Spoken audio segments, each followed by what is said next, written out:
Yeah, overall, typical, Eastern Conference grind with DC United. I thought, the first half, was a little bit slow with our pressure. I thought our front four never really got out of first gear, didn't press the way we wanted to. Not a lot of sprinting from them. We talked about it at halftime. It took around to about the 30th minute where we got going a little bit. I thought we passed the ball very well on the night, but our pressing wasn't up to what we would like. Faf obviously gets on the end of a cross after a great ball down the line by Ray Gaddis. Good run into that wide area that we look to work on all week, and good to see the guys execute that.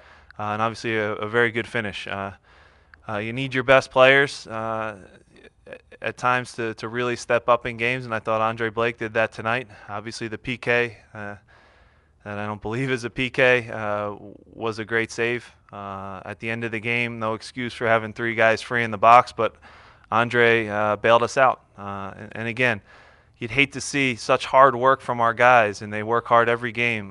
For it to slip up at the end like that would have been pretty devastating. But big from Andre to make that save and bail us out.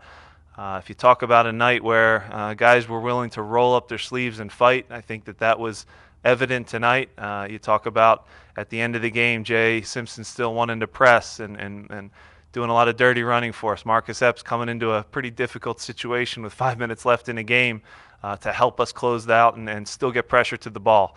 Again, was it perfect game of soccer? No, but at this stage of the year, a huge 3 points, a good, we're done with DC now, and a good record against them through the 3 games.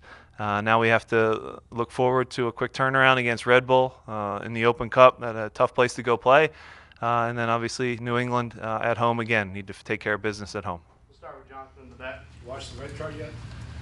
Yeah, it's not a red card, and I have to give a lot of credit to Harris. You talk about fair play in this league and all over the world. He's the one who had the intestinal fortitude, guts to speak up and say there was no contact. He's a man. He's a person that I respect a great deal. It's an incredible act. I think it's something you could show to not just young kids, but also a lot of the adults that play in professional soccer. Because, again, what he did is very honorable. It's the right thing to do technically.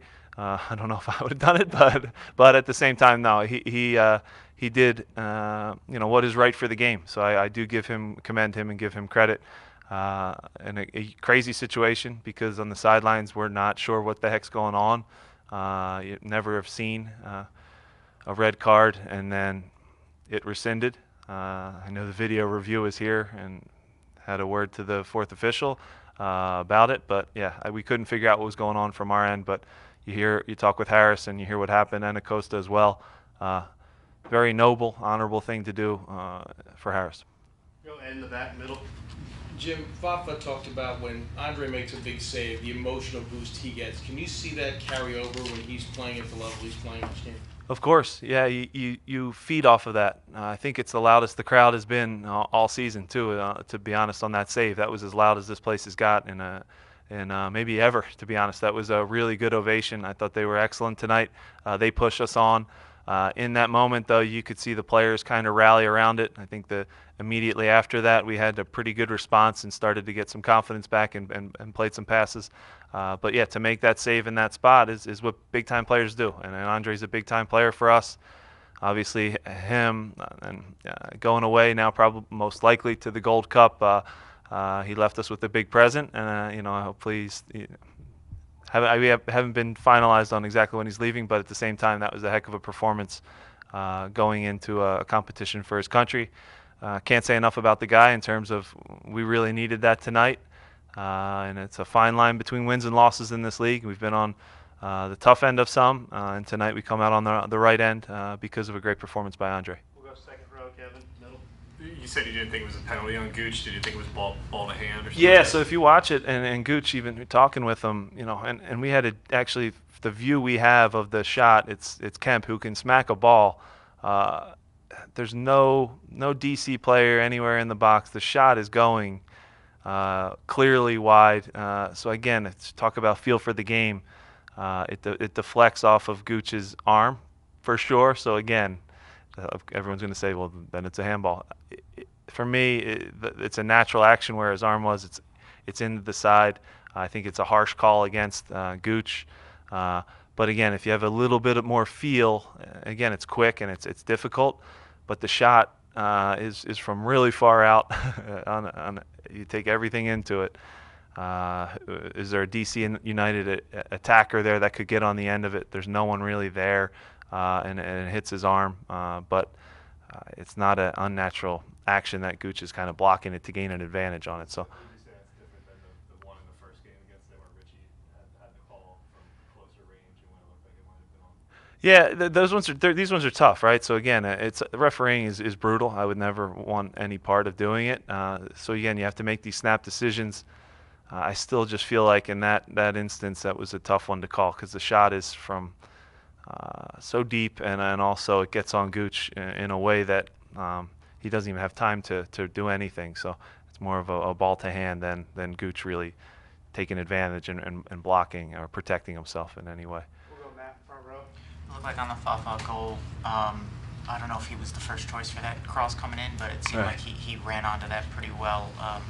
What did you see from him there? Yeah, we work hard on getting three runners in the box. You guys have heard me talk about that when the ball gets wide, a real commitment to have three guys running in the box. Again, 99 times it might not come to you, but that one that you're really committed, and Fafa was committed to get in there, things like that happen. And the contact that he makes on what's not an easy ball to hit, it's in the air for what felt like a while.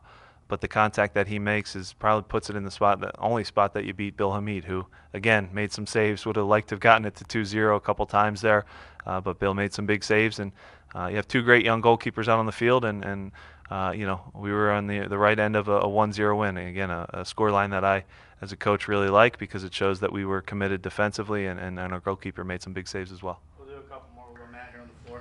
On a night where it's as physical and it's high, how hard is it to keep the players' emotions from boiling over and committing a foul?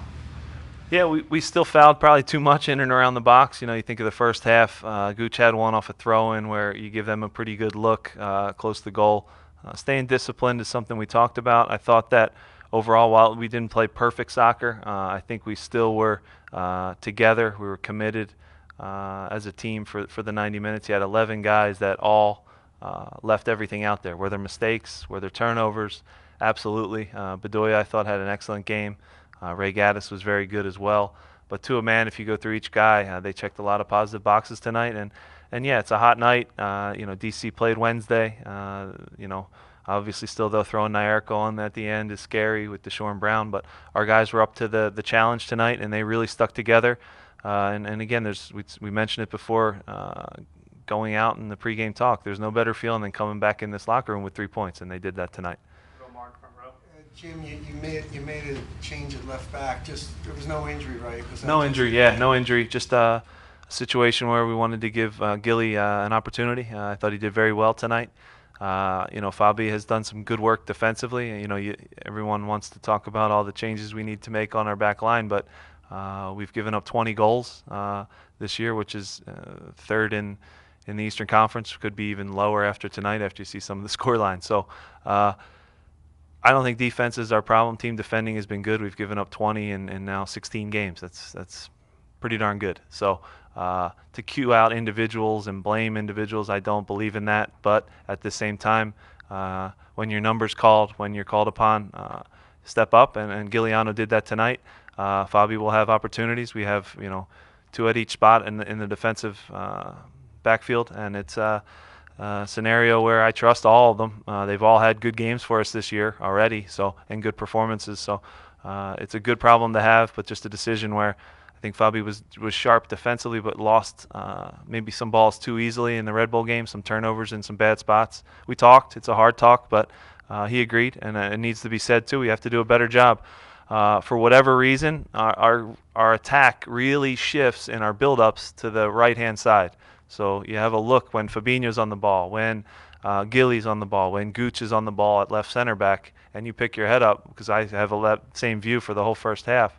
There's not a lot of options, and it's because we tilt to the right for whatever reason, but we need to work on. We talked about at halftime having Ilsinho come over more to the left so there's at least two options instead of just Fafa in behind or Fafa short. We need more movement and more commitment to help on that side. The last one, Jonathan in the back. Talked about Blake leaving shortly. One assumes that whoever's getting called up to the U.S. team is leaving as well. If Bedoya is one of them, does that affect your backline calculus at all, given his ability to cover ground? And if It's so, a fine. That's a big fine. If so, what do you start doing over the next couple days to? Listen, it's no secret. In our last 6 games with Ali Bedoya, we're 5 wins and 1 loss. So we need him. He's a darn good player. When you're missing him, we're not the same. That's no knock on Derek or Warren or anybody else who is on the field, because they're great players as well. But Ali is a U.S. national team player. He plays at the highest level. He's been through the battles, and different guys are working their way. But we're a different team when he's on the field, and that's defensively as a group, it's harder to score on us when he's out there, and that's clear. The track record now of the last 7-8 games, we missed him for 2, and we gave up 2 goals in each. Yeah, they're free starts and down a man, so you can always take the whole picture. But Ali is a great player. If Bruce decides to call him, we have to be ready, and we'll have the next man up mentality. Derek's been excellent for us this year too. But yeah, anytime you lose a national team quality player, there's going to be it's tough to replace. So we're ready though. We're ready to do it, and we want at the Philadelphia Union players to play for the U.S. national team. The only way this game will grow in this country will be if our national team is strong, and we want to be a club that has players in the youth national team, has players with the full national team, and we really believe in the American player, and it really has to be a situation where we're putting players in the national team, and the game is growing, and it's the only way it will grow. Thanks, Jim. Thank you. You have